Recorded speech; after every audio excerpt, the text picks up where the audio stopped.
అనగనగా బంగారపురం అనే ఊరు. ఆ ఊరికి ఆ పేరు ఎలా వచ్చిందంటే, రాజుల కాలంలో అక్కడ చుట్టుపక్కల బంగారాన్ని తవ్వి తీసేవారని పేరు. అందుకే ఆ ఊరికి బంగారపురం అని పేరొచ్చుంటది. రాజుల కాలం తర్వాత బ్రిటిష్‌ల కాలం వచ్చుంటది.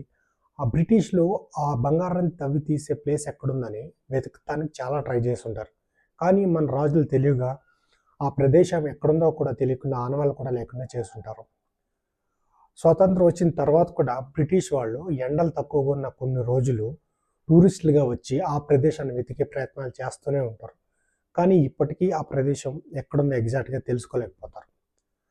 అదే బంగారపురం అనే ఊరిలో రాము అనే ఒక కుర్రోడు తన స్నేహితుల్లాగా ఏదో పని చేసుకోకుండా తన తాత చెప్పిన కథల్లో పాయింట్స్ అన్నీ పెట్టుకొని నిజంగా బంగారం ఉందా? ఉంటే ఎక్కడుంది? అని తన తాత చెప్పిన ప్రతి పాయింట్‌ని ఒక ఆనవాలుగా పెట్టుకొని తను కూడా బంగారం ప్లేస్‌ని వెతుకుతూ ఉంటాడు.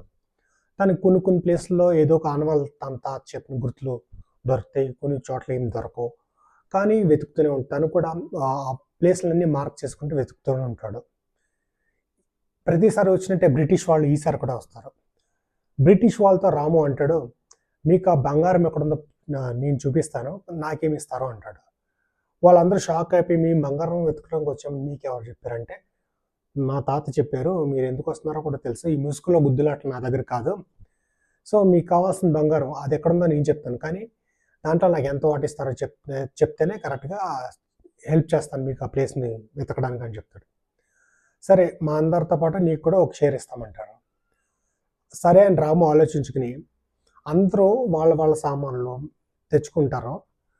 రాము ఒక్కడే వాటర్ బాటిల్స్ పట్టుకెళ్తాడు. తాను ఎంతవరకు సాధ్యమైనంత వరకు మోయగలడో అన్ని వాటర్ బాటిల్స్ ఫుల్‌గా నింపుకుని వాటర్ పట్టుకునెళ్తాడు. ఎందుకంటే తనకొక్కడికే తెలుసు ఆ ప్లేసు ఒక ఎడారిలో కొన్ని మైళ్ళు ప్రయాణం చేస్తే గానీ రాదు.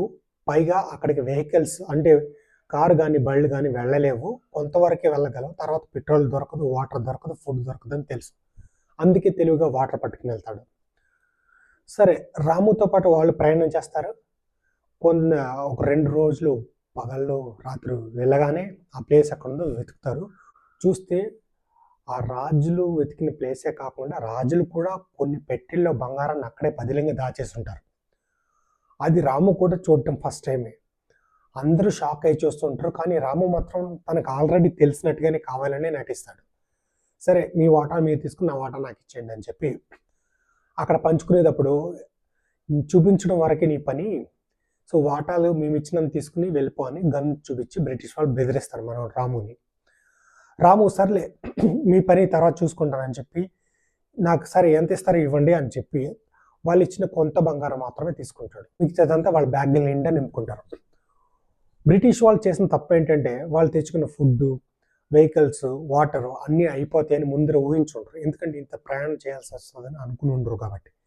సో రాము వాళ్ళందరితో పాటు కలిసి తిరిగి వెళ్ళేటప్పుడు కొంత దూరం వెళ్ళేసరికి అంటే ఒక 2, 3 కిలోమీటర్లు వెళ్ళేసరికి వాళ్ళ దగ్గర ఆహారం, నీరు ఏమి లేకుండా అయిపోయి, బాబు వాటర్ నీ దగ్గర ఉన్నాయి కదా అంటే, ఒక బాటిల్ వాటర్ 1 కేజీ అని చెప్తాడు. 1 కేజీ బంగారంతో సమానం అంటాడు.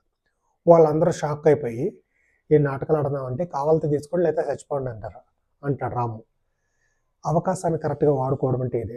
అదే మన రాము చేస్తున్నాడు ఇప్పుడు. సరే బతుకుంటే చాలని చెప్పి అందులో ఒకడు వెళ్ళిన వాళ్ళలో ఒకడు సరే తీసుకో బంగారం అని చెప్పి ఒక వాటర్ బాటిల్ తీసుకుంటాడు. అతను వాటర్ బాటిల్ తాగడం చూసిన మిగతా వాళ్ళందరికి కూడా సరే మనం కూడా తీసుకుందాం, మనం కూడా బతకాలి కదా అని చెప్పి ప్రతి ఒక్కళ్ళు 1 కేజీ బంగారం ఇచ్చి ఒక్కొక్క వాటర్ బాటిల్ తీసుకుంటాడు.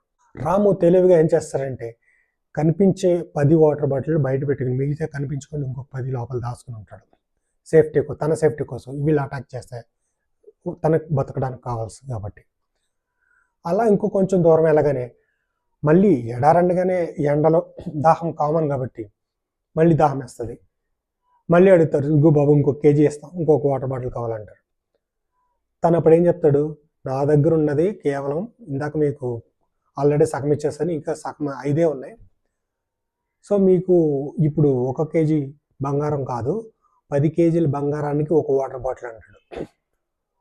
వాళ్ళందరూ ఒక మొహాలు చూసుకొని షాక్ అయ్యి మాకు అక్కర్లేదు అని చెప్పి ఇంకొక 10 అడుగులు వేసేసరికి ఉన్న శక్తి మొత్తం అయిపోయి బంగారం దేవుడు ఎరుగా బతికితే చాలా అనుకుంటారా.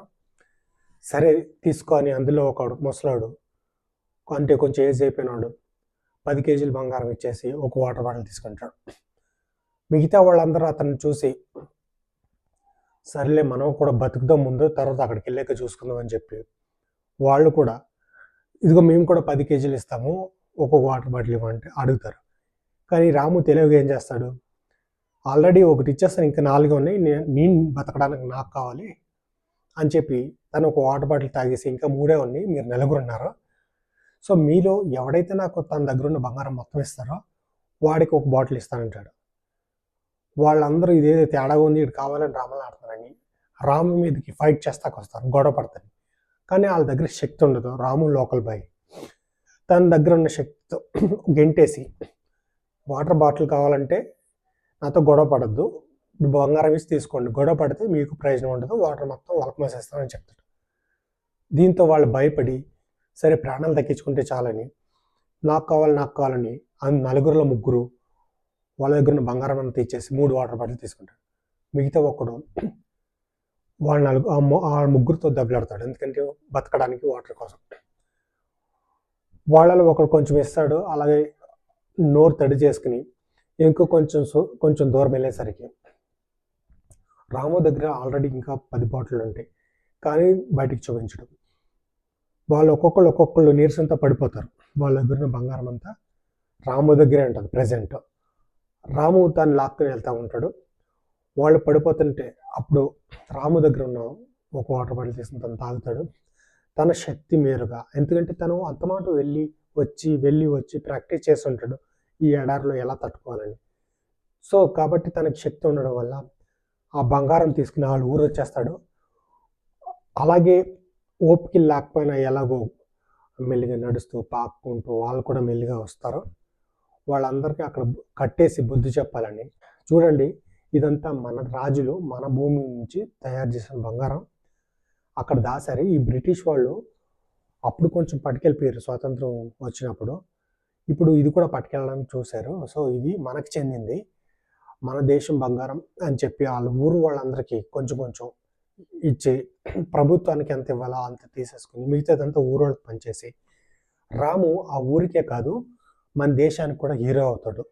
అలాగే బ్రిటిష్లు ఇల్లీగల్గా మన దేశంలోని బంగారాన్ని తీసుకెళ్ళడానికి వచ్చినందుకు గాను వాళ్ళని పోలీసులు అరెస్ట్ చేస్తారు. ఇది మన బంగారుపురం రాము కథ. Thank you.